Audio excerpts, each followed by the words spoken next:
During my son's wedding, his bride whispered, "Buy us a house, or I'll tell everyone I'm pregnant with your child." I calmly stood up, put my hand in my pocket, and handed her a small gift. She screamed. She was expecting money for luxury, but got sweet revenge instead. Before we continue, please subscribe to the channel, and let us know where you're listening in the comments. The fabric samples lay scattered across my desk when the phone rang. I'd been comparing burgundy and navy upholstery swatches for the Scottsdale showroom, squinting at them under the fluorescent lights. Thursday afternoon, the kind of quiet February day where business hums along without crisis. "Dad, Dad, are you sitting down?" Kevin's voice hit me like electricity.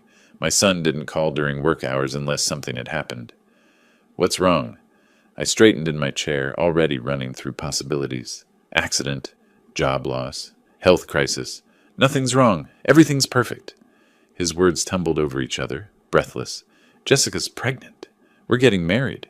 2 weeks from Saturday. I know it's fast, but when you know, right?" The samples slipped from my fingers. "Kevin." My son, who'd stumbled through 3 failed engagements in his 20s, who'd spent the last 5 years avoiding commitment entirely. Pregnant. Married. "Kevin, that's—" I searched for words that felt genuine. "That's wonderful. I'm happy for you. I want you to meet her properly. Tonight, maybe. Can we come for dinner?" I glanced at my watch. 3:15. "Absolutely. 7 o'clock." After he hung up, I sat back in my leather chair and stared at the ceiling tiles. Kevin hadn't mentioned Jessica before last month. Now she was pregnant, and they were planning a wedding. The timeline felt compressed, rushed, but maybe that was just my old-fashioned sensibility. My late wife Anne and I had dated for 3 years before marrying. Different generation, different rules. I wanted this to work for him. I wanted it badly. The market on Camelback had decent steaks. I selected 2 ribeyes and a New York strip, grabbed asparagus and baby potatoes.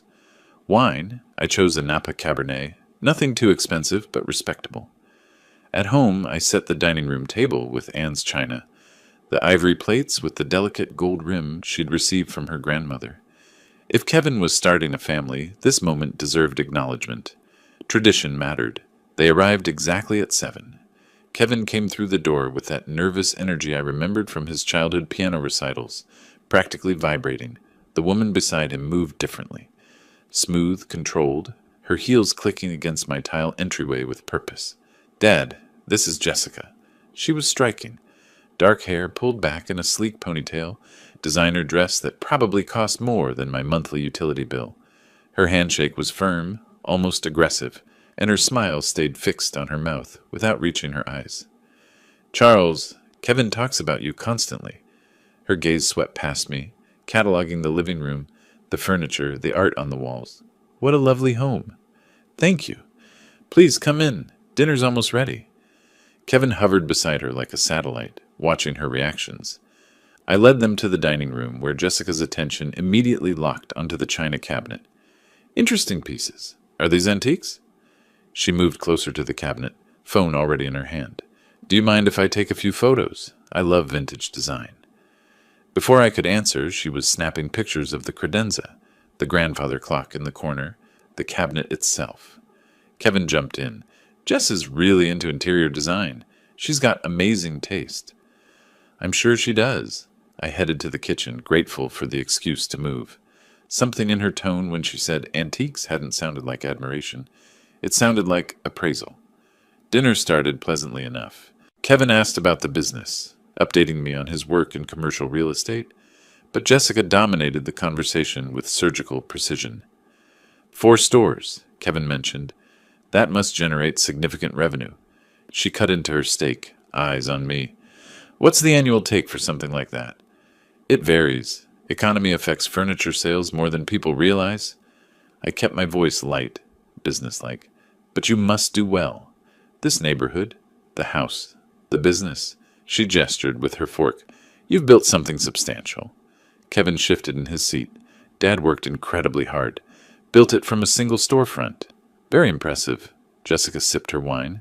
"We drove through Paradise Valley yesterday. Those estates are breathtaking. That's where I picture raising a family. Good schools, safe neighborhoods. Important for children, don't you think?" The implication hung between us like smoke.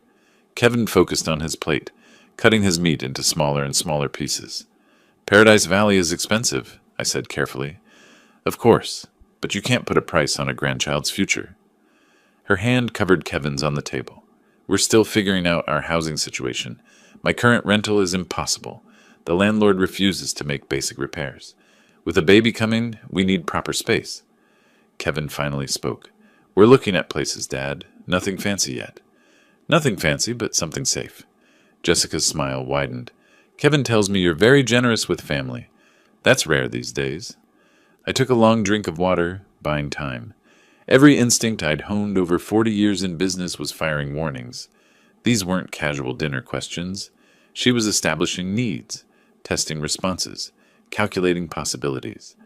The rest of the meal passed in similar fashion. Jessica commented on the furniture, then asked what pieces cost. She mentioned her student loans, then wondered aloud how Kevin's family handled financial planning. She complimented the house, then noted how much upkeep older homes required. Kevin barely spoke. When he did, it was to soften her edges. What Jessica means is, or she's just excited about the wedding.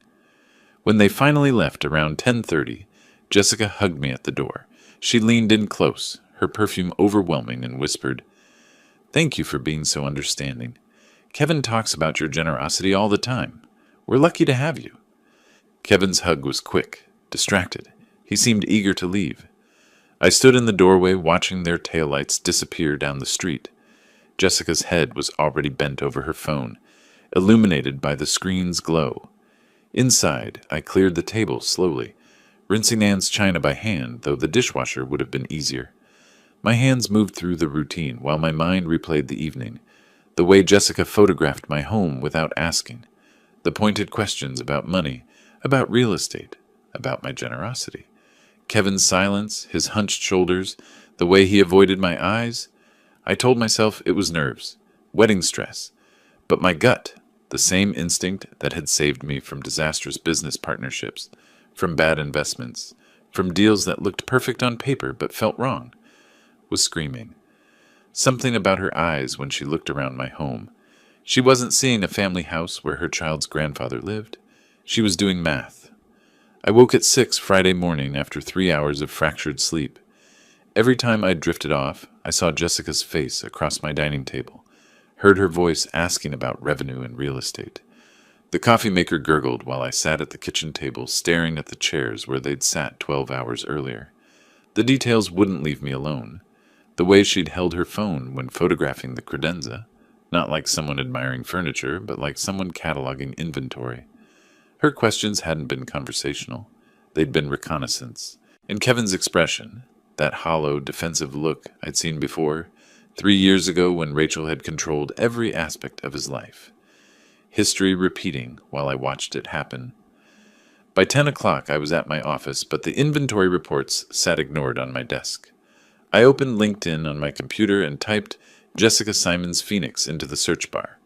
Her profile appeared polished and professional. Spa manager at Desert Serenity Wellness Center. Photos of her at charity events, smiling beside other volunteers, glowing recommendations from colleagues. Everything looked legitimate. I scrolled deeper. Older posts, comment sections on photos, tags from other users. Patterns emerged. 2 years ago, dinner at Bourbon Steak with my generous boyfriend. 3 years ago, photos at exclusive restaurants with different men in each one. Comments from someone named Amanda kept appearing. Another rich one. You're so lucky, sis. Another. The word stuck like a barb. Another rich one. Not another great guy or another keeper. Rich. That was the qualifying characteristic. I stared at the screen, my chest tight. This felt invasive, ugly. But Kevin was my son, my only child. If someone was targeting him, if she was targeting him, I needed to know. My phone sat on the desk. I picked it up 3 times before finally scrolling through my contacts to Marcus Jennings. We'd met at business networking events, crossed paths at charity fundraisers. He worked in credit verification services. We weren't friends exactly, but we were cordial. The conversation was brief and uncomfortable. "Marcus, I need a favor. Unofficial. It's about my son's fiancée." He didn't ask why. Give me her information, Marcus called back at 4:30. Charles, this is off the record. Completely unofficial. Understand? I understand. Jessica Marie Simons. Current address lists Tempe, but that's recent. Previous address was a luxury complex in Scottsdale. She was evicted 11 months ago for non-payment. Rent was $2,800 monthly. I wrote the numbers down, my handwriting sharp and precise. She's carrying $43,000 in credit card debt across 7 different cards, all maxed. 2 collection agencies have filed legal actions. She started bankruptcy proceedings 8 months ago but never completed them. The pen stopped moving. 43,000? Classic pattern, Charles. Living beyond means for years. The income she reports doesn't match the spending. Not even close. After I hung up, I sat motionless in my office chair. $43,000 in debt. Evicted from a luxury apartment. 2 lawsuits. None of this appeared on social media, where every photo showed designer clothes and expensive dinners and weekend trips to Sedona. The pregnancy announcement, the rushed wedding, the Paradise Valley comments during dinner. She wasn't marrying Kevin. She was marrying access to money she thought he had, or more accurately, money she thought I had. I called Kevin at 6:15 after business hours when I knew he'd be home. I'd rehearsed the conversation in my head, planned to stay calm and rational. Son, we need to talk about Jessica. Have you checked her financial background? What? His voice immediately sharpened. What are you talking about? I had someone look into her credit history. Kevin, she has substantial debt. Over $40,000. She was evicted from her previous apartment. There are collection agencies. You what? The explosion came through the phone like a physical force. You investigated her? You called in favors to spy on my fiancé? Kevin, listen to me. She has 7 maxed credit cards, 2 active lawsuits. This is serious financial trouble. And with a baby coming, how dare you? His voice cracked. Do you have any idea how controlling this is? How invasive? I'm 35 years old, Dad. I don't need you vetting my life like I'm some teenager. I'm trying to protect you. These are facts. She was paying rent she couldn't afford. She's buried in debt. You can't stand seeing me happy. You never approved of anyone I dated. Rachel, Michelle, Sarah. You found problems with all of them. This isn't about approval. I kept my voice level, fighting to stay calm. This is about a woman with a pattern of financial irresponsibility who suddenly appears pregnant and wants to get married in 2 weeks. Kevin, please, just think about the timeline. You just can't stand the thought of me being happy with someone you didn't choose. His words came out ragged, wounded. You never could. I should have known you'd find a way to ruin this. Kevin, don't call me again. The line went dead. I sat there with the phone in my hand, staring at the darkened screen. Outside my office window, the Phoenix sunset painted the sky, orange and purple, beautiful and meaningless. I pulled up Jessica's Instagram again on my computer. Every photo showed luxury, designer handbags, expensive restaurants, weekend trips to California wine country, spa days, jewelry. None of it matched a spa manager's salary. None of it made sense unless someone else was paying, or unless she was hunting for someone who would pay. The pregnancy test could be real or manufactured. The rushed wedding ensured minimal time for questions. The Paradise Valley comments were anchors, establishing expensive expectations early. Kevin's defensiveness kept interference minimal. She'd done this before. Amanda's comment proved it. Another rich one. I opened my desk drawer and pulled out a legal pad, something I did when problems needed solving. At the top of the page I wrote, Jessica Simons, what I know. The list grew. Debt amounts, eviction date, the timing of her relationship with Kevin, every pointed question from last night's dinner. When I finished, 3 pages were covered in notes. Kevin wouldn't listen. That was clear. He'd chosen his side, and it wasn't mine. Which meant I had 2 weeks before the wedding. 2 weeks to find proof she was targeting him. 2 weeks to stop this before she destroyed my son. I clicked back to her Instagram, studying each photo with new eyes. Somewhere in this carefully curated performance was the truth. Somewhere was evidence. I just had to find it. A week had passed since Kevin hung up on me. 7 days of silence that felt like months. I'd left voicemails, 8 of them. The first 2 were calm, rational explanations of the credit report, By the fourth, I was pleading. By the seventh, I stopped trying to sound composed. None were returned. Thursday afternoon, I drove past Kevin's apartment in Tempe. Jessica's white BMW sat in his parking spot like a territorial marker. I circled the block twice before forcing myself to leave. Marcus called Wednesday with more information, his voice reluctant. Charles, I shouldn't tell you this, but Kevin maxed out his savings account. $47,000. Gone. For the wedding? That's not all. He took out a personal loan. $35,000 at 18% interest. Just for the reception venue. I sat in my office holding the phone long after Marcus hung up. $82,000. Kevin's entire safety net, plus debt that would take years to clear, for a wedding that would last 4 hours. The invitation arrived in Saturday's mail. Heavy cardstock, embossed lettering, my name in elegant script. The Phoenician Resort, Scottsdale. Ceremony at noon, February 22nd. I searched the venue online.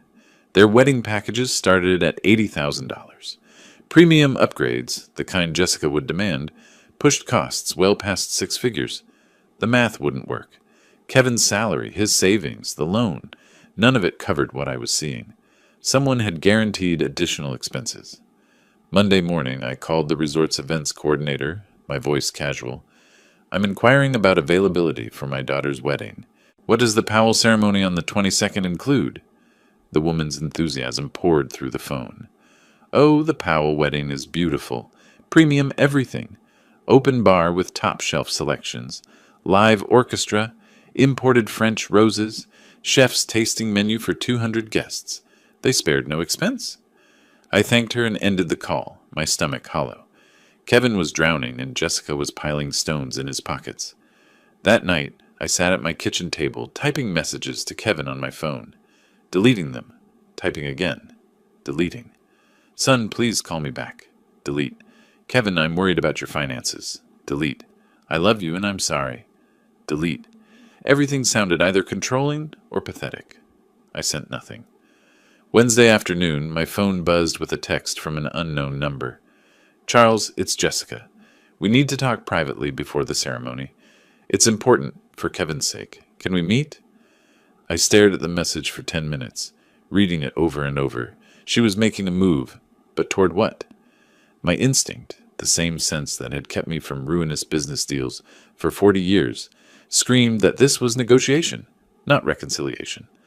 I typed, when and where? Her response came within seconds. Tomorrow evening, your house? Kevin thinks I'm at my bachelorette dinner. 7 p.m. Thursday morning, I drove to an electronics store on Bell Road. The clerk was young, enthusiastic about the products arranged on gleaming shelves. I need a recording device for business meetings, I told him. He showed me a unit the size of a USB drive. This model is excellent. 20 hours of battery. Voice activated so it only records when someone's talking. Clear audio up to 15 feet. Is it legal? For recording conversations? In Arizona, absolutely. One-party consent state. As long as you're part of the conversation, you can record it. I bought it immediately. In my car, I researched Arizona's recording laws on my phone. The clerk was right. One-party consent. Legal to record conversations I participated in without informing the other party. I practiced activating the device. A simple button on the side, a single red blink, then darkness. I drove home and tested it, recording myself reading the newspaper aloud, playing it back. My voice sounded strange and distant, but every word was intelligible. Whatever Jessica wanted, I'd have proof. Friday evening at 7 o'clock, I watched through my front window as Jessica's BMW pulled into my driveway. She stepped out wearing a soft pink sweater, her makeup understated, hair loose around her shoulders. She looked young, vulnerable, every detail calculated to project innocence. I activated the recorder in my jacket pocket before opening the door. The red light blinked once. Charles, thank you for seeing me. Her smile was apologetic, practiced. I know things have been tense. I led her to the living room. She settled onto the couch, accepted a glass of water, and her expression turned gentle. I owe you an apology. I was pushy at dinner. Wedding stress, you understand? I didn't mean to come across as materialistic. I watched her performance, recognizing the technique. Soften the target before the real request. I'd seen it in business negotiations dozens of times. Kevin loves you so much, she continued. This distance between you is killing him. I wanted to fix things before the wedding. Can we start over? Her eyes were wide, sincere, perfectly practiced. If I didn't know what I knew, I might have believed her. I appreciate you coming, Jessica. I want Kevin to be happy. She smiled, relief flooding her features. Then carefully, there is one small thing. Kevin's been stressed about money. The wedding costs more than we planned. She paused, letting silence do its work. I said nothing. I wondered if you might help with our housing situation after the wedding, just temporarily, until we get settled. The test. Probing my willingness to provide money, measuring my resistance. We can discuss that after you're married, I said carefully. Let's focus on the wedding first. Her smile tightened. Not the answer she wanted, but she nodded and left 15 minutes later. After her taillights disappeared down the street, I sat in my darkened living room and played back the recording. Her voice emerged crystal clear, every inflection captured. Tomorrow was the wedding. Whatever Jessica really wanted, she'd ask for it then, and I'd be ready. Saturday morning arrived cold and bright. I'd slept 3 hours, spent the rest pacing my bedroom, running through scenarios. None prepared me for what was coming. The Phoenician resort spread across the base of Camelback Mountain like a palace. I pulled into the circular drive at 10 o'clock, watching valets in crisp uniforms rush toward arriving cars. Money radiated from every detail: the spotless pavement, the towering palms, the marble columns framing the entrance. Ice sculptures flanked the doorway, massive swans that must have cost thousands. Floral arrangements 12 feet tall lined the walkway, white roses and orchids arranged in cascading waves. I mentally calculated 5,000 for flowers alone, possibly more. Kevin's friends were arriving, women in designer cocktail dresses, men in expensive suits. I recognized a few faces from his college years. They looked successful, established, the kind of crowd Jessica would want as witnesses to her triumph. I touched my jacket pocket, feeling the recorder's small weight. My phone buzzed. Guest lounge, second floor, east wing. 11 a.m., alone. I walked through the venue toward the ceremony space. The ballroom had been transformed into something from a luxury magazine spread. Crystal chandeliers reflected light across hundreds of white roses. Gold chairs arranged in perfect rows for 200 guests. A string quartet warming up in the corner. Champagne fountain already flowing, bubbles catching light. Through an open door, I saw Kevin surrounded by groomsmen. He was laughing at something, adjusting his bow tie, checking his watch. He looked genuinely happy. My chest tightened watching him. At exactly 11, I climbed the staircase to the second floor. The guest lounge was empty, private, with floor-to-ceiling windows overlooking the mountain. I activated the recorder. The single red blink confirmed it was working, and slipped it back into my pocket. Jessica entered at 11:03, closing the door quietly behind her. The wedding dress was stunning. Vera Wang, probably, elegant silk with intricate beading across the bodice. Her makeup was flawless, hair swept up in an elaborate updo, diamond earrings catching every movement of light. She looked like a princess from a fairy tale, but her eyes were cold mathematics. Charles, thank you for coming early. Her smile was warm, practiced. I know things have been difficult. I nodded, said nothing. She walked to the window, her voice casual. It's a beautiful day. Kevin's so happy. He wishes you two weren't fighting.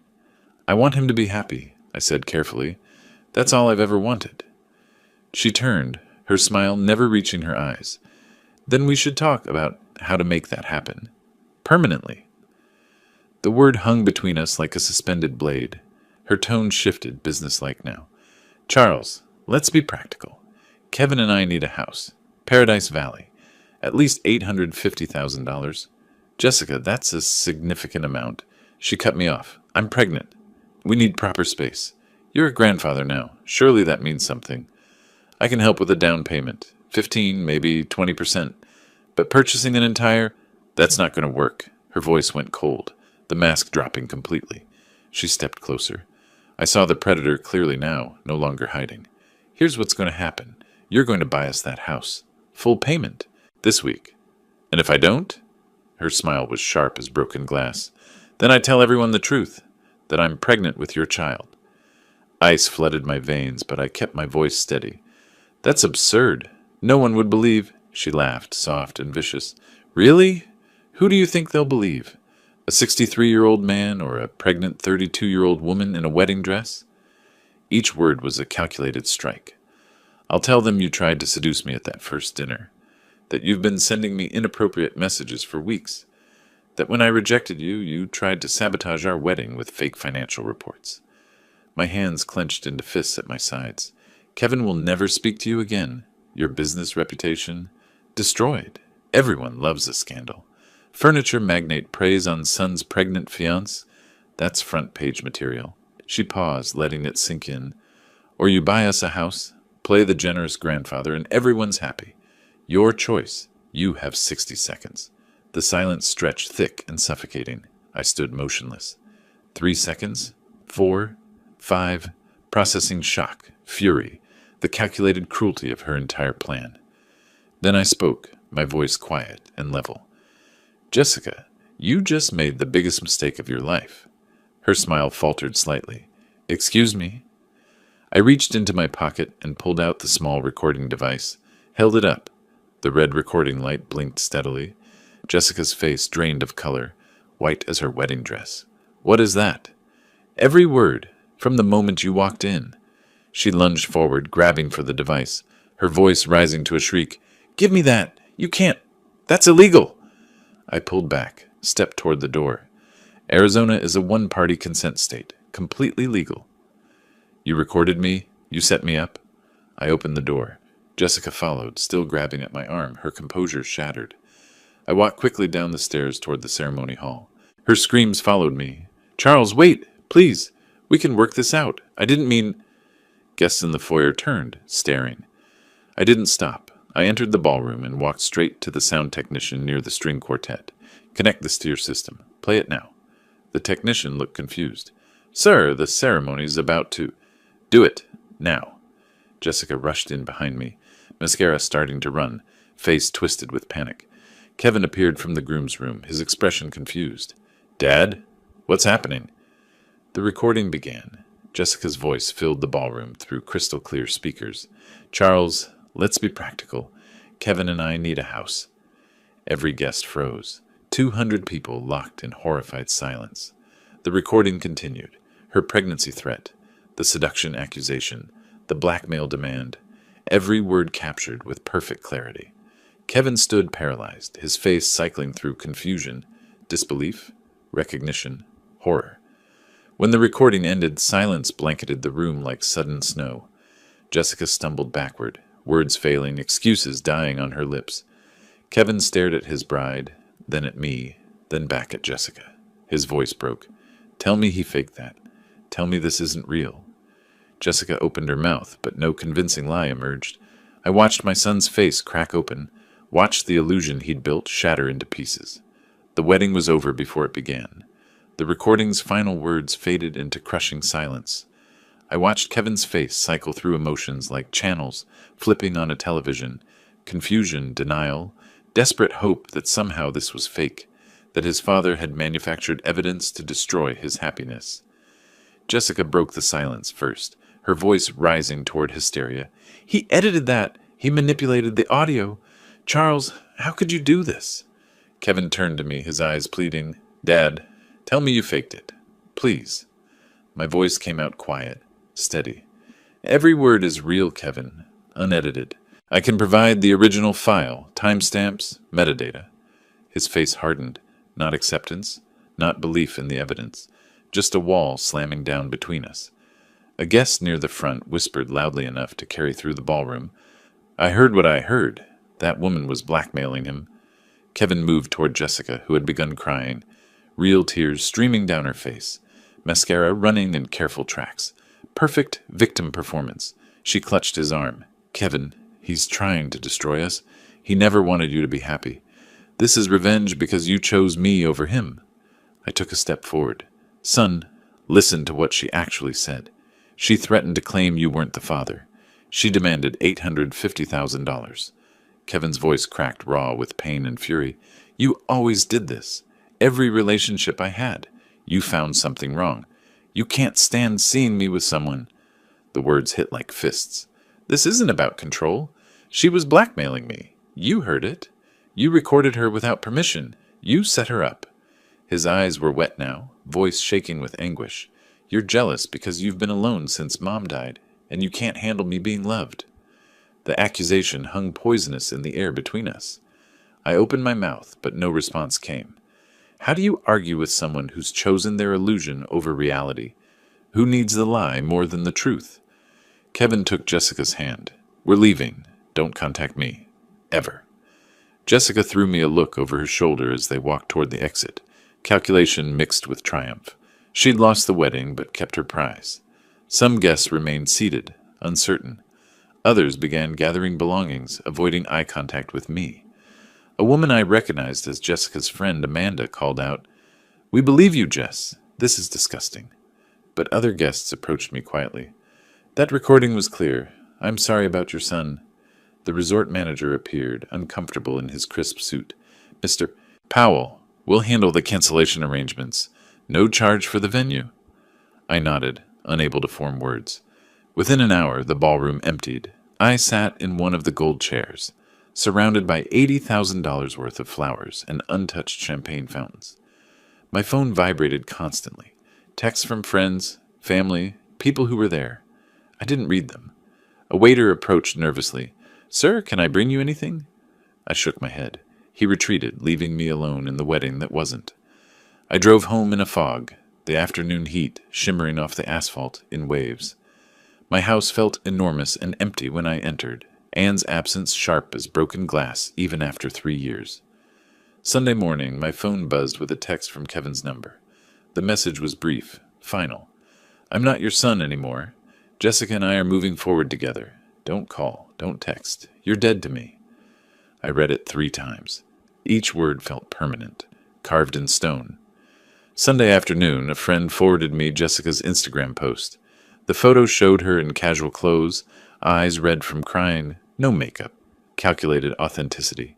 The caption read, "Heartbroken doesn't begin to cover it. Kevin's father sabotaged our wedding because he couldn't accept someone loving his son. He recorded a private conversation, edited it to make me look terrible, and destroyed the happiest day of my life. To everyone asking, yes, Kevin and I are staying together. Real love survives attacks." The post had 347 likes, 89 supportive comments.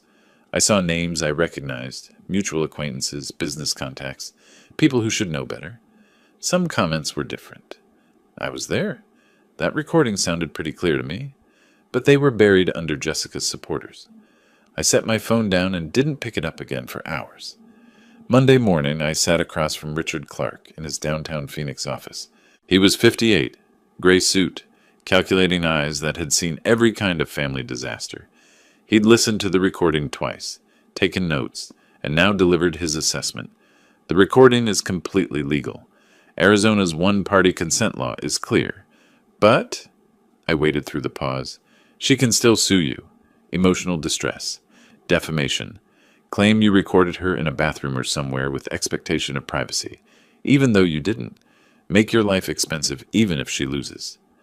So she gets away with it? Richard leaned back. Not necessarily.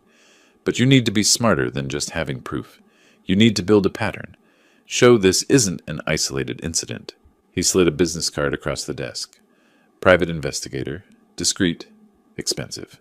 But thorough. I pocketed the card. What am I looking for? Her history.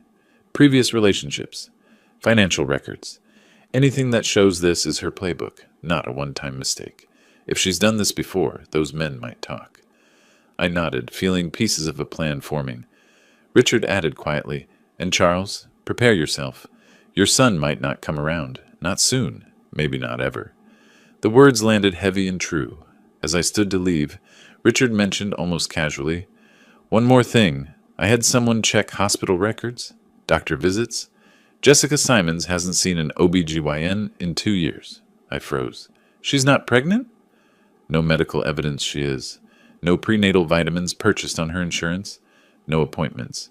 Either she's lying or she had a very recent miscarriage she hasn't mentioned." I felt fury and something like relief collide. She lied about being pregnant to pressure Kevin into marriage? That would be my assessment, which makes the blackmail even more calculated. She was building urgency around a fiction. I sat back down heavily.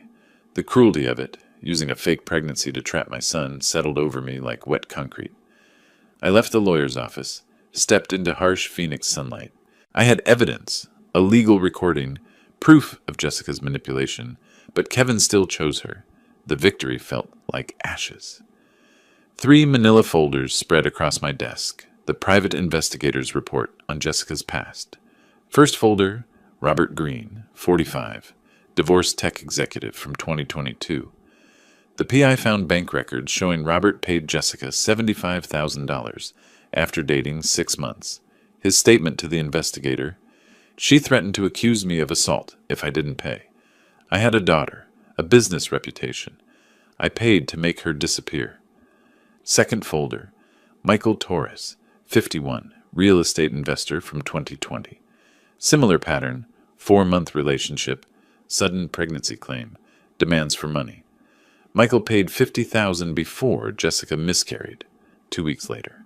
Third folder, David Chen, 48, restaurant chain owner from 2019. He paid $30,000 to end the relationship after she threatened workplace harassment claims. I leaned back, processing the timeline. 3 men in 5 years. $155,000 extracted through threats.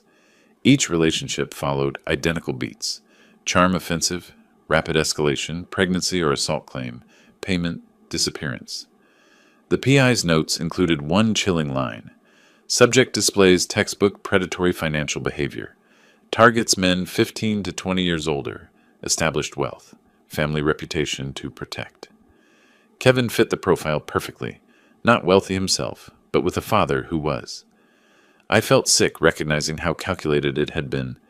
Jessica hadn't fallen for Kevin. She'd researched him like a business investment. Wednesday afternoon, I was at my flagship furniture store reviewing inventory when my assistant approached. "Someone here to see you. Says it's personal." A woman stood near the entrance. Early 60s, gray hair and a neat bob, wearing simple slacks and a cardigan. A library book tucked under her arm. Her face was tired, kind with Jessica's cheekbones, but none of her hardness. She extended her hand. "Mr. Powell, I'm Barbara Collins, Jessica's mother. Could we speak privately?" My first instinct was suspicion. Another manipulation? But her eyes were direct, sad, genuine. I led her to my office and closed the door. Barbara sat, took a breath. "I owe you an apology, and possibly an explanation." She spoke carefully, like each word cost something. "I saw what happened at the wedding. A friend sent me the video someone posted online." I winced. I hadn't known there was video. I've watched my daughter manipulate people since she was 16. Boyfriends, employers, even me. She stole $12,000 from my savings 3 years ago. I reported it to police, then dropped charges when she cried and promised to change. Her voice didn't waver. "She's done this before. Other men. I didn't know the details, but I knew the pattern. She'd date someone wealthy. The relationship would end abruptly. Suddenly she'd have new furniture, a new car, expensive trips." "Why are you telling me this?" I asked. Barbara met my eyes. "Because you tried to protect your son and he rejected you for it. I know that pain. Jessica pushed me away years ago. The only time she contacts me is when she needs money or an alibi." She paused. "And because she's planning something else. I saw her text conversation with her sister Amanda." I sat forward. "What kind of conversation?" Barbara pulled out her phone, opened screenshots. "Amanda left her phone at my house last month. I looked. I know it's wrong, but I needed to know what Jessica was doing." She handed me the phone. The text thread between Jessica and Amanda read like a criminal blueprint. "Jessica, Kevin's broke now, but his dad's loaded. The recording is a problem, but I can work around it. Get Kevin to sue Charles for emotional damages. Split whatever we win." Amanda, "You think Kevin will sue his own dad?" Jessica, "He'll do whatever I tell him. He's already isolated from everyone but me. Give it 2 months, then I'll suggest he deserves compensation for childhood trauma or something. Make it about therapy costs." I read it twice, feeling cold fury build. I looked up at Barbara. "You're giving this to me. Why?" Her voice was quiet. "Because I failed as a mother somewhere. I don't know where or when, but I created this. and I can't watch her destroy more lives. This is your daughter. Yes, and I love her, but I also know she won't stop unless someone stops her. You have resources to fight back. Kevin's in danger, even if he doesn't see it yet. She added, there's more. Email threads where Jessica discusses targets. A spreadsheet of men she researched, including income estimates. She treated your son like a business acquisition. I felt something shift inside me. Not just anger, but strategy forming. Barbara visited again Thursday morning at a coffee shop I suggested. Neutral ground. She brought more evidence. Printouts of Jessica's social media from years ago. Deleted posts bragging about landing wealthy men. We sat for 2 hours, Barbara filling in gaps the PI couldn't access. I found myself talking about Kevin's childhood, my late wife, how hard I tried after she died. Barbara listened, shared her own story. Husband left when Jessica was 10. She raised both daughters alone on a librarian's salary. Jessica always wanted what we couldn't afford, Barbara said. I thought it was normal kid stuff. By the time I realized it was something else, it was too late. The conversation shifted from evidence to something more personal. Two parents wounded by their children. Over the next week, Charles and Barbara met 3 more times. Initially to discuss strategy, share information, plan legal moves. But the conversations drifted. Books we'd read, Phoenix's relentless heat, the loneliness of empty houses. I noticed Barbara's careful intelligence, her quiet humor, the way she listened completely. She noticed my fairness, my restraint, despite having weapons to destroy Jessica legally. Neither of us named what was happening, but something was. A recognition, comfort in shared damage. Friday afternoon, Barbara emailed me a file, Jessica's project spreadsheet. I opened it, felt my blood pressure spike. Column headers, name, age, net worth, STC, vulnerabilities, timeline, expected yield. Kevin Powell, 35, 85K salary, but father owns four-mailer business. Father guilt, isolated, desperate to prove independence. 6 to 8 months, 500K 1M. 9 other names were listed above Kevin's, dates going back to 2018. Most had notes. Completed 75K, completed 50K, failed, too smart, failed, had prenup. I forwarded the file to Richard immediately. This wasn't just evidence. It was a confession. Barbara and I met at the coffee shop again Friday evening. I slid my laptop across the table, showed her Richard's response. This changes everything. We can pursue fraud charges, but we need to be strategic about when we reveal this. Barbara nodded slowly. What's the goal? Protecting Kevin or punishing Jessica?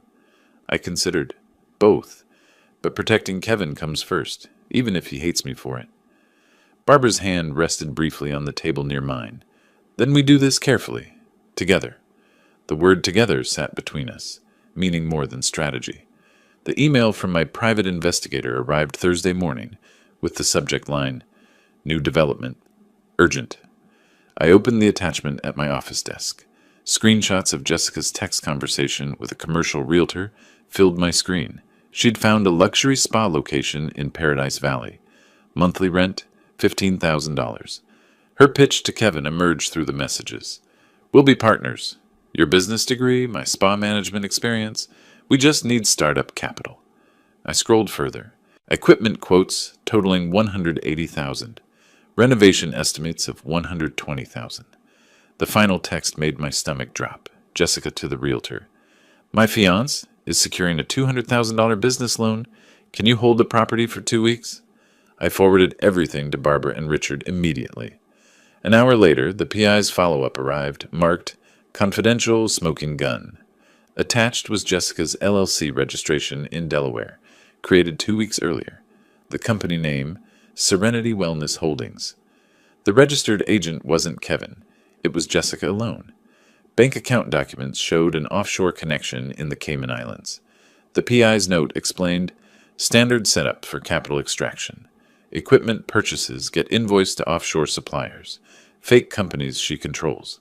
Money disappears, business fails. She vanishes with capital. Target will be left with $200K debt and no assets. Recommend immediate intervention. I'd seen this scheme before. Contractors who defraud investors, vendors who bill for phantom supplies. Kevin wasn't a partner. He was a funding source. I called Richard. I need to stop a loan without revealing my involvement. Can it be done? He thought for a moment. Anonymous tip to the bank's risk assessment department. Include her credit history, the LLC structure, the offshore account. Banks hate fraud risk. That afternoon, I created an anonymous email account at the public library downtown. Sat at a computer terminal surrounded by teenagers doing homework and retirees reading news sites. I attached Jessica's credit report, the one Marcus had provided months ago, plus screenshots of the Delaware LLC showing her sole ownership, and the Cayman Islands account documentation. Subject line, Fraud Alert, Kevin Powell, Loan Application. Body text, the supposed business partner Jessica Simons has 43K in existing debt, an offshore account, and sole control of the LLC Mr. Powell believes they co-own.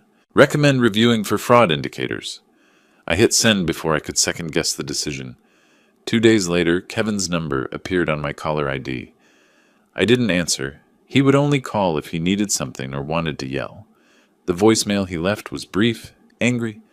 I know you did this. The bank rejected my loan. They said someone sent them information about Jessica. This is low, even for you. I saved the voicemail. An hour later, Jessica called from Kevin's phone. Charles, we need to talk about boundaries. You're interfering with Kevin's business decisions now? I didn't answer that call either.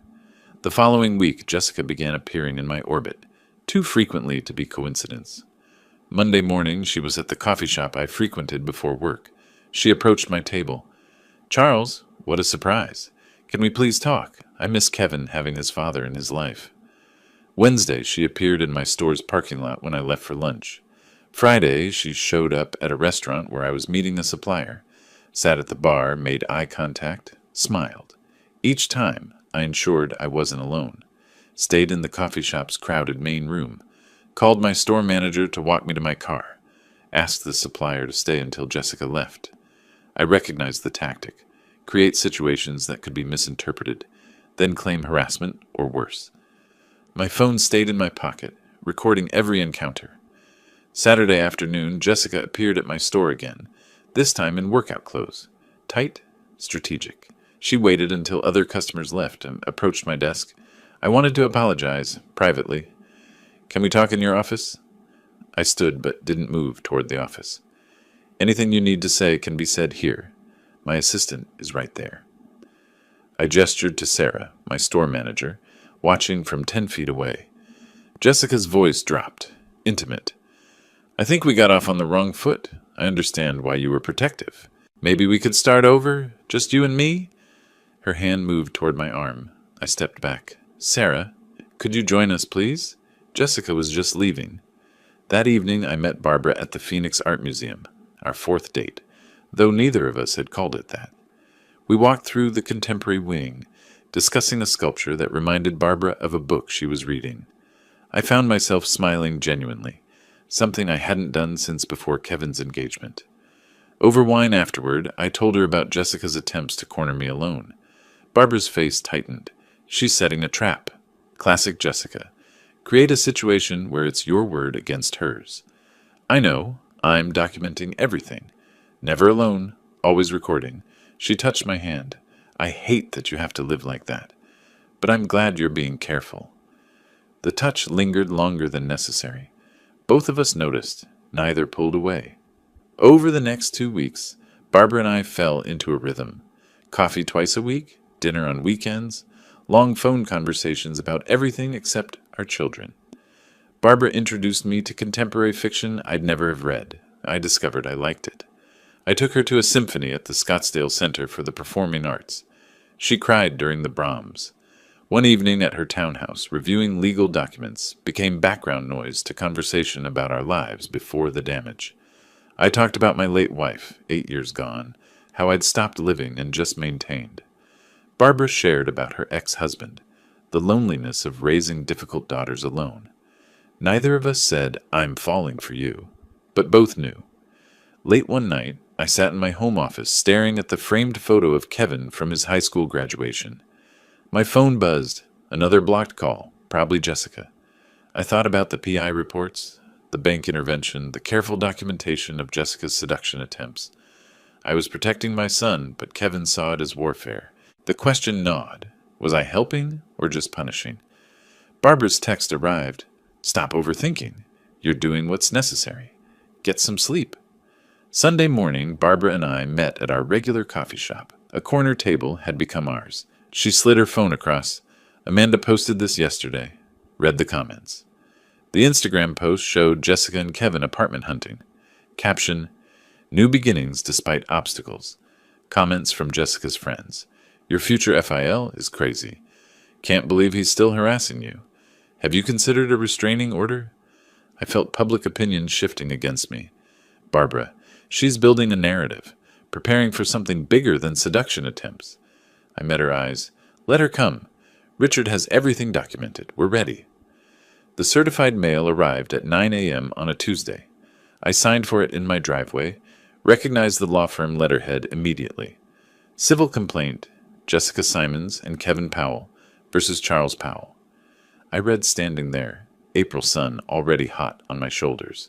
The claims, intentional infliction of emotional distress, defamation, interference with business relations, damages sought, $500,000. The narrative Jessica's lawyers constructed was polished. Defendant, motivated by jealousy and desire to control his adult son, fabricated audio recordings, sabotaged business opportunities, and publicly humiliated plaintiffs at their wedding ceremony. I read it twice, feeling cold fury build. That afternoon, I sat across from Richard in his downtown office. He'd already reviewed the complaint, made notes in red ink across every page. This is aggressive but sloppy, he said, tapping paragraph 3. They're claiming the recording was fabricated. We have metadata, timestamps, audio forensic analysis proving authenticity. He flipped to page 5. They claim you sabotaged business opportunities. They'd have to prove you were involved in the bank's decision. Anonymous tip means no proof. Can they win? Richard leaned back. Win? No. Make it expensive and painful? Absolutely. Discovery will be invasive. Depositions, financial records, witnesses. Jessica's betting you'll settle to avoid the hassle. Not happening. Richard smiled. Sharp. Good. Because I've been preparing our counterclaim. Fraud, attempted extortion, blackmail. We have her previous victims willing to testify. The offshore account. Barbara's evidence. When we're done, Jessica won't be able to run this scheme again. I learned through a mutual business contact that Kevin had been fired. Not quit, despite what Jessica's Facebook post claimed. Mark called me reluctantly. Thought you should know. Kevin's been missing deadlines, arguing with everyone. Finally went off on his supervisor last week. They let him go. I tried to process this. Kevin loved that job. Worked there 7 years. Mark continued. He's not himself, Charles. Looks exhausted, lost weight. Whatever's happening with that woman, it's destroying him. I hung up and immediately wrote an email. Son, I heard about your job. Please talk to me. Whatever you need, I'm here. This lawsuit doesn't change that I love you. I sent it to Kevin's personal email, his work email, his phone via text. All bounced back or went unread. Jessica had blocked every channel of communication. Over the next 2 weeks, I wrote physical letters, handwritten on quality paper, each one different, apologizing for the wedding confrontation's public nature while defending the necessity, explaining the evidence I'd found, offering to help financially without conditions, reminiscing about our past together. I mailed them to Kevin's old apartment address. None were returned, but none were answered. I imagined Jessica intercepting them, reading them first, deciding what Kevin saw. The silence was worse than Kevin's anger had been. It meant complete isolation. Barbara called me on a Wednesday evening, voice tight. Amanda just told me Kevin's selling his apartment. I felt the floor drop. That's his only asset. He bought it 5 years ago. Jessica convinced him they need the money for legal fees and living expenses until he finds work.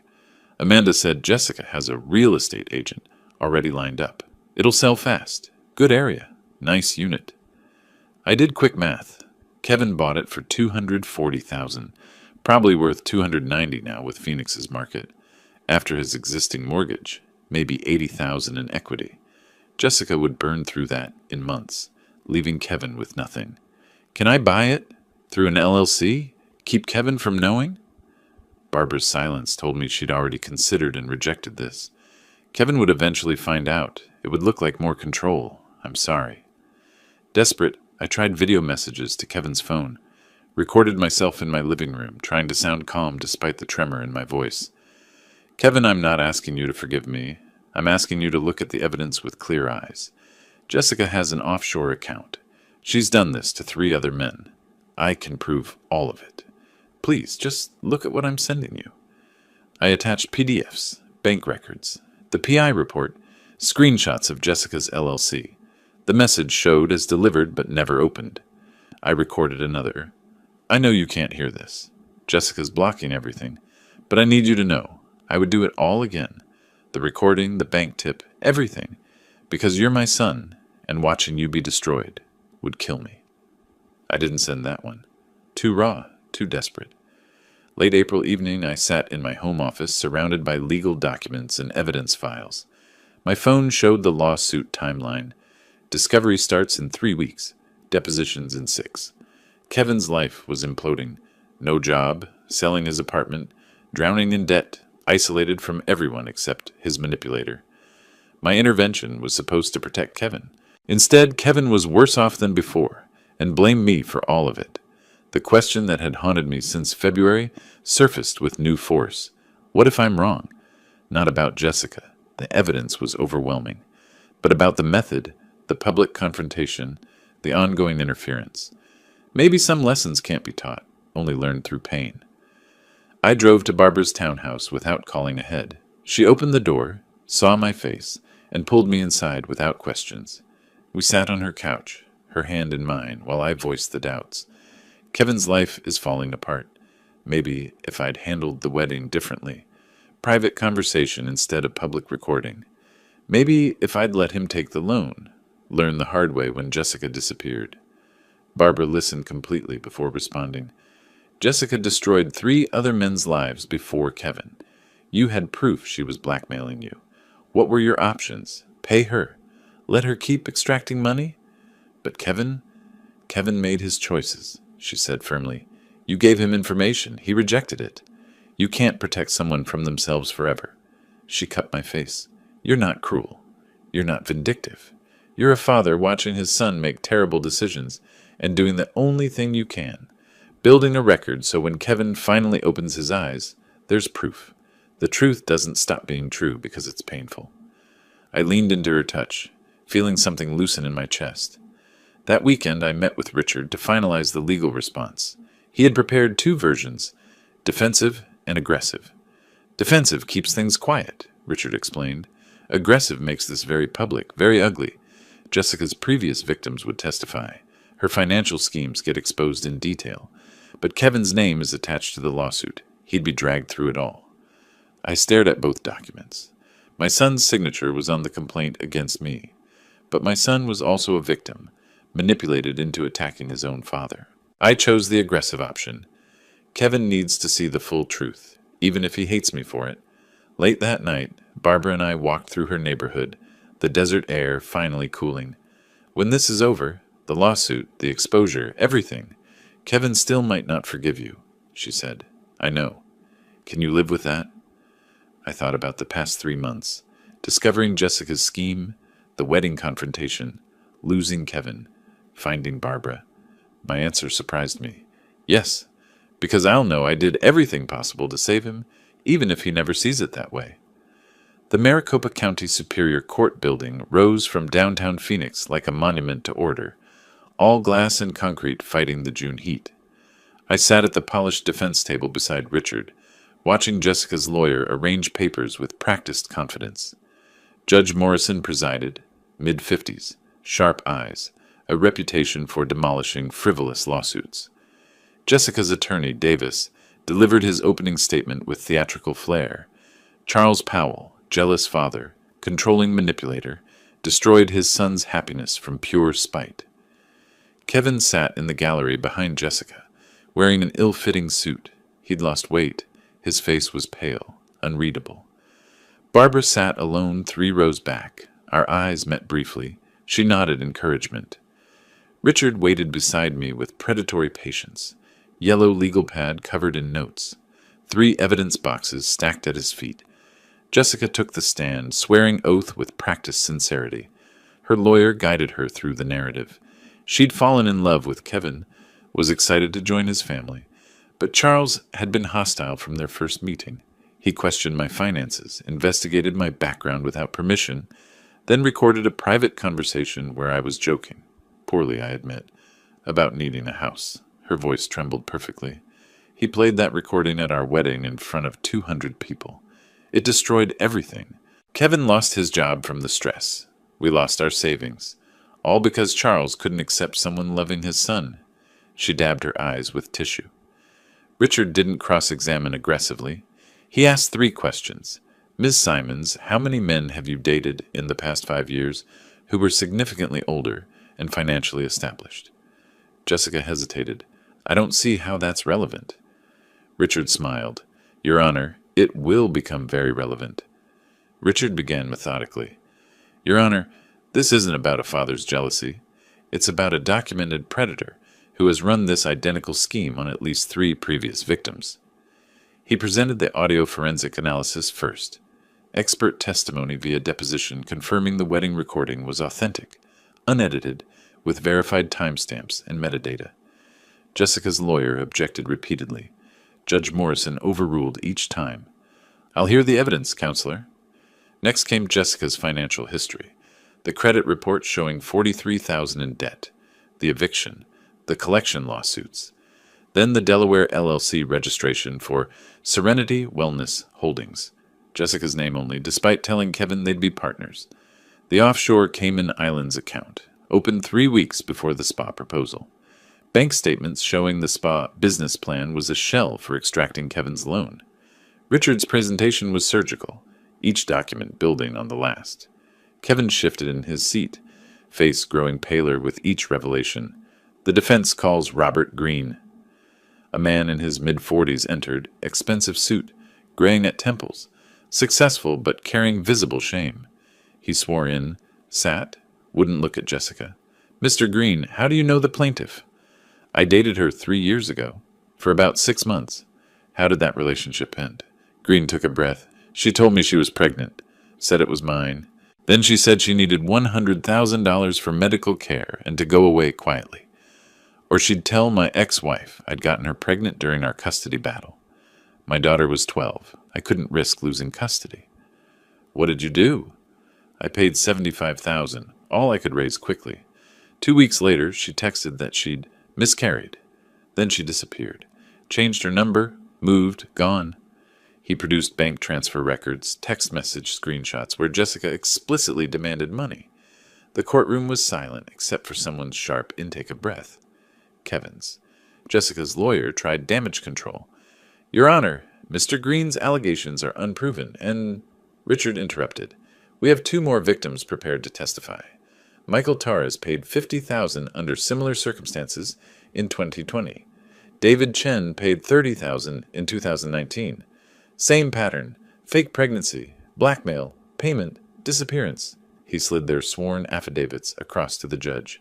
Judge Morrison read, face darkening. Jessica stood suddenly. Those men are lying. This is a conspiracy. Charles paid them to... Mrs. Simons, sit down. Jessica's lawyer whispered urgently, but she was panicking now, the composed mask cracking. I watched Kevin in the gallery, his face cycling through emotions. Disbelief, recognition, horror.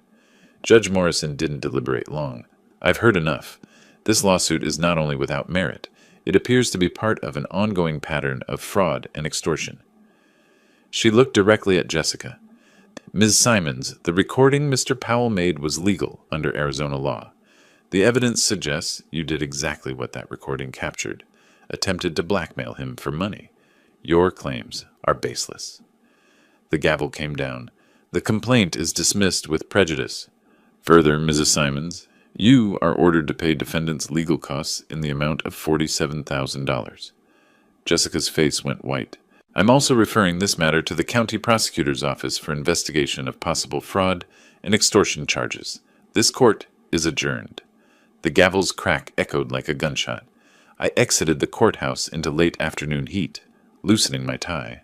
Richard was triumphant. That went better than expected. Morrison doesn't make prosecutorial referrals lightly.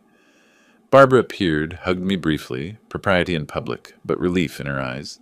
Then I saw Kevin standing by a parking meter, alone, looking lost. Jessica was 20 feet away, on her phone, back turned, voice rising in argument. I approached Kevin slowly. "Son." He looked at me, and for the first time in 6 months, really saw me. "Dad, those men, what they said." His voice broke, and I recognized the sound, his certainty shattering. "I know. I'm sorry you had to hear it that way, but you needed to hear it." Kevin's next words came hoarse. "The offshore account, the fake pregnancy, was any of it real?" I wanted to comfort him with lies, but chose truth. "I don't think so, Kevin. The PI found evidence she researched you before you even met. Your income, my business, everything. She chose you deliberately." Kevin sagged against the parking meter. "I quit my job for her, sold my apartment, sued my own father." I moved closer. "I know, and I still love you. That never changed." Kevin looked like he wanted to believe, but couldn't quite reach it yet. Jessica's voice cut across the parking lot. "Kevin, we're leaving. Now." Her tone was sharp, commanding. No more sweet manipulation, just control. Jessica strode over, grabbed Kevin's arm. "Don't listen to him. Your father paid those men to lie. It's all a setup. We can appeal. We can—" Kevin pulled his arm back slowly. First time I'd seen him resist her. "Jessica, they had bank records, text messages. That man was crying on the stand." Jessica's voice went syrupy. "Baby, he was acting. Your father is powerful. He has money. He can make people say anything. We have to stay together. You and me against the world, remember?" Kevin looked between her and me, mind visibly at war. I stayed silent. This had to be Kevin's choice. Finally, Kevin said quietly, "I need to think. I need space." Jessica's face hardened for one unguarded moment. Pure calculation, no love. Then the mask returned. "Of course, baby. Let's go home and talk. Just us." Kevin walked to Jessica's car, movements mechanical. I watched them drive away, Barbara's hand finding mine. Richard approached. "He's wavering. Give it time. Reality doesn't sink in instantly." I nodded, but the hollow feeling remained. I'd proved everything in court, exposed Jessica completely, won the legal battle. But Kevin still drove away with her, and that was the only victory that truly mattered. My phone rang during a furniture delivery review at the store. Mid-July afternoon, Phoenix baking under relentless sun. The PI's voice was urgent. "I've got something. Jessica's been communicating with Brian Miller, Kevin's old business partner." I remembered Brian. Kevin had cut ties 2 years ago over ethical disagreements. "They're planning to forge documents claiming you embezzled money. Kevin invested in your business. Bank transfers, falsified contracts. The works. They're meeting tomorrow night to finalize the forgeries." Cold fury flooded through me. After losing in court, she's going criminal? Desperate people make desperate moves. She's facing $47,000 in judgments, plus possible fraud charges. This is her last play. Send me everything, location, time, the intercepted messages. That evening I sat with Barbara and Richard at my dining table. Laptop open showing Jessica's message thread with Brian. Jessica's text. "The old man has money Kevin technically invested years ago. We can claim he never returned it. Add interest. Make it look like embezzlement. Brian, you keep 30% of whatever we get." Brian's response. "I can create backdated investment agreements, fake bank statements. Meet me at Dominic's Steakhouse tomorrow at 7. Bring cash for the documents." Richard leaned back. "This is conspiracy to commit fraud. If we call the police now, they'd arrest them." I shook my head. "Kevin needs to see it himself. Hear it from her own mouth. Otherwise, she'll convince him it was entrapment or I set her up." Barbara touched my hand. "You're going to bring Kevin there. Show him who she really is when she thinks he can't hear." "Exactly? Can you get him there without Jessica knowing?" "Amanda owes me. She's starting to see what Jessica really is. I think she'll help." Next morning, I texted Kevin from a new number. He'd blocked my regular number months ago. "Kevin, it's Dad. Please don't delete this. I need to talk to you. Not about Jessica. About your mother. Something I should have told you years ago. Dominic's Steakhouse tonight at 7. I'll wait 1 hour, please." The mention of his late mother was calculated. Kevin always wondered about details I rarely discussed. 3 hours later, a response. I'll be there. 7:15. If this is a trick, I'm done forever. I coordinated with the restaurant manager, an old customer. I need a private booth with a clear line of sight to table 14, and I need you to seat a specific couple at that table at exactly 7. The manager, sensing the seriousness, agreed. I arrived at 6:45, took a corner booth with high back seats. Could see table 14, but occupants couldn't see me. At 7, Jessica and Brian arrived, were seated at table 14, 20 feet away. Jessica wore business casual, her serious meeting outfit. Brian was mid-40s, slick, briefcase on table. They ordered drinks. Then Brian pulled out folders. I've created everything. Investment contracts from 5 years ago showing Kevin put $85,000 into Powell Furniture. Letters requesting return of capital, your father ignoring them. Jessica examined the documents, smiling. These look perfect. When Kevin sees these, he'll have to sue again. His father will settle rather than face embezzlement charges. My hands clenched under the table, but I waited. At 7:12, Kevin walked in, scanning the restaurant. I watched Kevin approach the host stand, searching for me. He hadn't seen Jessica and Brian yet. They were engrossed in their conspiracy. I texted Kevin, Don't come to my table yet. Look right. Table 14. Just listen. Kevin's face showed confusion, then he spotted Jessica. He froze, 20 feet away, partially hidden by a decorative pillar. Jessica's voice carried in the quiet restaurant. Kevin's such an easy mark. He actually believes everything I tell him. I love you, baby. Your father's the enemy. It's pathetic how desperate he is to be loved. Brian laughed. You've milked him for what, 6 months now? No job, no apartment, sold everything? Almost dry. This forgery is the last play. We get Charles to settle for maybe $200,000. I take my cut, pay off those court costs, and disappear. Kevin won't even know I'm gone until the lease on our apartment bounces. What about the kid? Still playing pregnant? Jessica's laugh was cold, empty. Please, there's never been a kid. That idiot believed it without even seeing a test. I watched Kevin's face from across the restaurant. It was the face of someone watching their entire world burn. Kevin's knees buckled slightly. He grabbed the pillar for support. Jessica continued, oblivious. The recording at the wedding was my only mistake. Should have checked for devices, but even after that disaster, Kevin stayed. They always stay longer than you expect. She took a sip of wine. Men like Kevin, desperate for validation, daddy issues, isolated, they're perfect targets. You just tell them what they want to hear and watch them hand over everything. Kevin turned, saw me in the corner booth. Our eyes met across the restaurant. Everything Jessica said, every lie, every manipulation, it was all visible in Kevin's expression. I nodded toward the exit. Kevin walked out, moving like a man underwater, and I followed. I found Kevin in the parking lot, leaning against a car, face in his hands. He wasn't crying, he was beyond tears, in that hollow space after catastrophic loss. I approached slowly. Son. Kevin's voice came muffled. You tried to tell me. At the wedding. After court. In every letter. I called you jealous, controlling, bitter. You were in love. Or what you thought was love. She's very good at this. Kevin finally looked up. I sold my apartment. Quit my job. Sued my own father. For someone who just called me an idiot. Who was never pregnant. Who was never anything real. I moved closer. You weren't blind, Kevin. You were manipulated by a professional. There's a difference. I lost everything. I have nothing. I am nothing. I pulled my son into a hug. First physical contact in 8 months. You have me. You've always had me. That never changed. Not once. Kevin broke then, sobbing against my shoulder like he hadn't since childhood.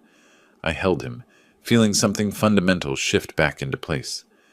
Inside the restaurant, Jessica looked up to see police officers approaching. I'd called them before Kevin arrived, had them waiting. The forgery documents, the conspiracy on audio, the open warrant from the judge's fraud referral, it all converged. Jessica tried to run, but there was nowhere to go. Brian was arrested alongside her, both charged with conspiracy to commit fraud and forgery. By morning, Jessica had fled Phoenix on bail, skipping town and the $47,000 judgment. I didn't pursue her. She was out of Kevin's life, and that was the victory that mattered. August arrived with Phoenix monsoons washing the city clean. Kevin moved into my guest room temporarily, started therapy, began job hunting. The process was slow. Rebuilding a life takes longer than destroying one. But I watched my son gradually return. Smiles at breakfast, interest in conversations, plans for the future. One evening, Barbara and Kevin and I sat on the back patio. I took Barbara's hand. "We have something to tell you. Barbara and I are getting engaged." Kevin's reaction surprised us. He grinned. "About time, Dad. She's way too good for you." Barbara laughed, and I felt something I hadn't felt in years. Complete. Late August, I hosted a small engagement gathering at my home. 20 close friends. Nothing elaborate. Everything genuine. Barbara wore a simple blue dress, her smile radiant. Kevin stood beside me as the main witness, healthy weight returning, clarity back in his eyes. When it was time for toast, Kevin tapped his glass, stood. "I need to say something. For months, I thought my father was the enemy, controlling, jealous, trying to ruin my happiness." His voice steadied. "But the truth is, sometimes, the biggest act of love is saying no when everyone else says yes. It's standing between someone you love and danger, even when they hate you for it." Kevin looked at me. "Dad, you saved my life. You let me hate you, sue you, cut you off, and you never stopped trying to protect me. That's not control. That's love. So thank you for not giving up, even when I gave up on you." My throat tightened, but I managed. "You're my son. I'd do it again. Every time." Kevin raised his glass. "To Charles and Barbara, two people who know that real love means telling hard truths and standing firm when everything says to walk away." The small gathering applauded, glasses clinked, and I looked around. My son restored, a woman I loved beside me, a future built on ruins. The revenge wasn't destroying Jessica, it was this, saving Kevin and finding Barbara. That's the victory that matters. If you liked this story, please like this video, subscribe to the channel, and share your impressions of this story in the comments. To listen to the next story, click on the box on the left. Thank you for watching.